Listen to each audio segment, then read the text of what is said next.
تفسیر القرآن آج کا سبق سورۃ التوبہ آیت نمبر 61 سے 63 تک۔ اعوذ باللہ من الشیطان الرجیم، بسم اللہ الرحمن الرحیم۔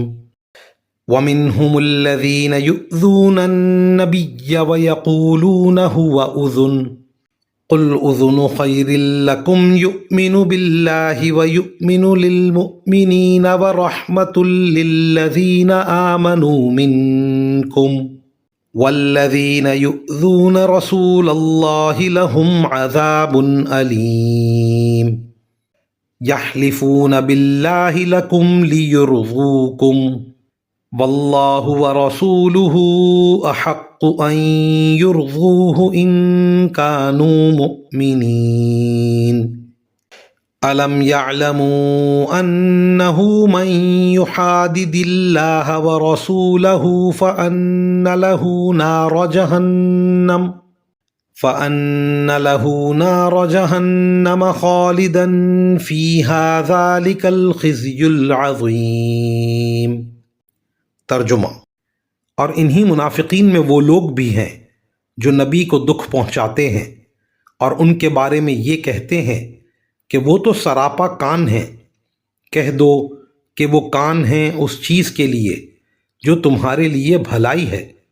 وہ اللہ پر ایمان رکھتے ہیں اور مومنوں کی بات کا یقین کرتے ہیں، اور تم میں سے جو ظاہری طور پر ایمان لے آئے ہیں ان کے لیے وہ رحمت کا معاملہ کرنے والے ہیں، اور جو لوگ اللہ کے رسول کو دکھ پہنچاتے ہیں ان کے لیے دکھ دینے والا عذاب تیار ہے۔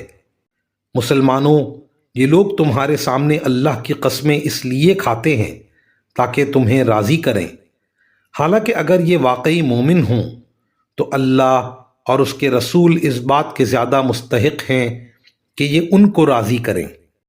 کیا انہیں یہ معلوم نہیں کہ جو شخص اللہ اور اس کے رسول سے ٹکر لے تو یہ بات طے ہے کہ اس کے لیے دوزخ کی آگ ہے جس میں وہ ہمیشہ رہے گا، یہ بڑی بھاری رسوائی ہے۔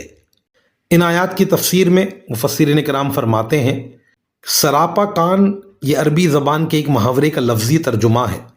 عربی محاورے میں جب کوئی شخص ہر ایک کی بات سن کر اس پر یقین کر لیتا ہو تو اس کے بارے میں کہتے ہیں کہ یہ تو نرا کان ہے یا سراپا کان ہے۔ یہ ایسا ہی ہے جیسے اردو میں کہا جاتا ہے کہ وہ کچے کانوں کا ہے۔ منافقین نے حضرت صلی اللہ علیہ وسلم کے بارے میں یہ گستاخانہ جملہ آپس میں ایک دوسرے سے بات کرتے ہوئے بولا تھا، اور مقصد یہ تھا کہ اگر کبھی ہماری سازش حضرت صلی اللہ علیہ وسلم پر کھل بھی گئی تو ہم باتیں بنا کر آپ کو راضی کر لیں گے، کیونکہ وہ ہر ایک کی بات کا یقین کر لیتے ہیں۔ منافقین کے مذکورہ بالا جملے کے جواب میں اللہ تعالیٰ نے 3 باتیں ارشاد فرمائیں۔ ایک تو یہ کہ وہ سب سے پہلے کان لگا کر جو بات سنتے ہیں وہ اللہ تعالیٰ کی وحی ہے، اور حقیقت میں تم سب لوگوں کی بھلائی کے لیے نازل ہوتی ہے۔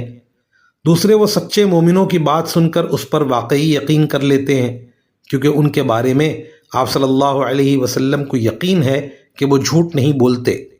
تیسرے، وہ ان منافقوں کی بات بھی سنتے ہیں جو ظاہری طور پر ایمان لانے کا دعویٰ کرتے ہیں، لیکن اس کا یہ مطلب نہیں کہ وہ ان سے دھوکہ کھا جاتے ہیں، بلکہ در حقیقت اللہ تعالیٰ نے آپ کو شفقت اور رحمت کا پیکر بنایا ہے۔ اس کی وجہ سے حتی الامکان وہ ہر ایک سے رحمت کا معاملہ فرماتے ہیں۔